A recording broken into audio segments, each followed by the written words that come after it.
Oke, hari ini kita bakal ngobrolin salah satu saham paling beken di Indonesia, Bank Sentral Asia, atau yang kita kenal dengan kode BBCA. BBCA ini kan bank raksasa ya, tapi anehnya sahamnya justru lagi lesu belakangan ini. Nah ini yang bikin banyak investor garuk-garuk kepala. Ini tuh peluang emas buat masuk atau justru tanda bahaya. Yuk kita bedah bareng-bareng. Coba deh lihat grafik ini, dalam setahun terakhir harganya anjlok hampir 20%. Jauh banget di bawah performa pasar secara umum. Jelas ini bikin orang bertanya-tanya, ada apa dengan BBCA? Tapi, anehnya lagi nih, di tengah harga yang lagi turun ini, banyak banget analis keuangan yang malah teriak, "Beli! Beli! Beli!" Kok bisa? Nah, kita coba kupas tuntas, apa sih yang bikin mereka so optimis itu? Nih contohnya, dua sekuritas gede, BRI Danareksa sama Samuel Sekuritas, dua-duanya kasih rating buy. Mereka sama-sama yakin kalau harga saham BBCA sekarang ini kemurahan dan punya potensi buat naik tinggi. Jadi apa sih yang mereka lihat yang mungkin nggak dilihat sama pasar? Apa rahasianya? Oke, jadi argumen bullish atau optimisnya itu ada 4 pilar utama. Pertama, dana murahnya melimpah ruah. Kedua, mereka pinter banget milih ngasih pinjaman ke perusahaan-perusahaan besar. Ketiga, ekosistem digitalnya itu juara. Dan yang terakhir, kualitas aset dan manajemennya itu jempolan. Nah, kutipan dari Samuel Sekuritas ini pas banget buat ngerangkum. Mereka bilang, kami suka BBCA karena kualitas asetnya oke banget, casanya tinggi dan ROE-nya paling tinggi di industrinya.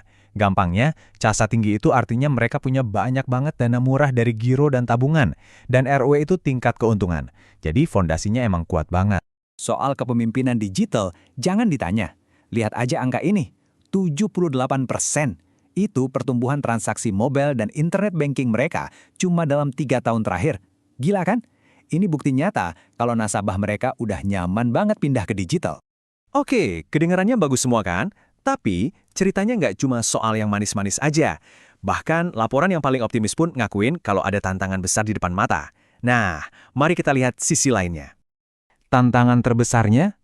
Ini soal profitabilitas inti bank. Ada satu angka yang lagi diplototin banget sama analis, dan angkanya ini kasih sinyal lampu kuning.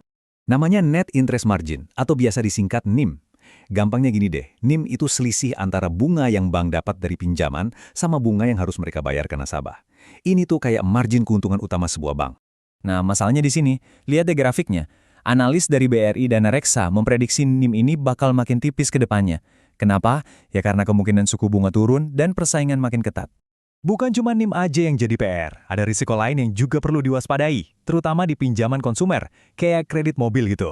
Kualitas aset di segmen ini katanya mulai melemah, yang artinya, ya potensi kredit macetnya bisa lebih tinggi dari perkiraan. Oke, jadi kita udah lihat pandangan para analis, jangka panjangnya optimis, tapi ada risiko-risiko yang jelas. Sekarang, kita ganti kacamata. Yuk, kita dengerin apa kata pasar, apa yang terjadi di lantai bursa sekarang. Disinilah letak dramanya. Analisis fundamental bilang, beli. Tapi kalau kita lihat grafik harga di pasar, ceritanya beda banget.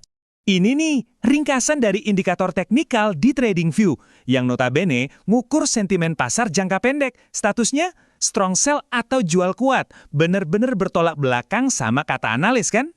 Bahkan di antara analis yang sama-sama optimis pun, prediksinya beda-beda. Coba lihat tabel ini.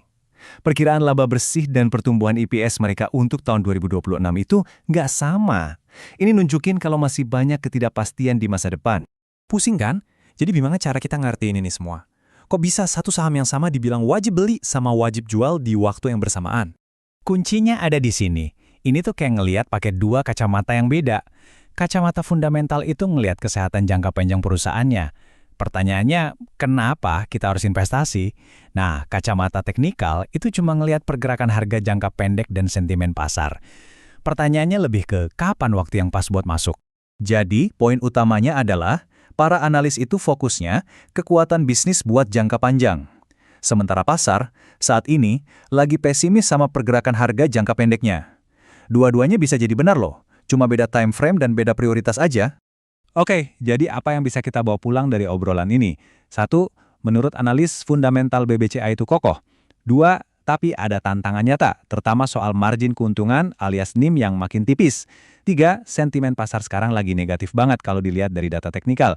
Nah, ini yang menciptakan dilema klasik, pilih nilai jangka panjang atau ikutin momentum jangka pendek. Pada akhirnya, pertanyaannya kembali ke Anda. Kalau cerita fundamental sebuah bisnis sama sentimen pasar lagi nggak sejalan, Anda bakal lebih dengerin yang mana? Coba direnungkan. Terima kasih sudah menyimak.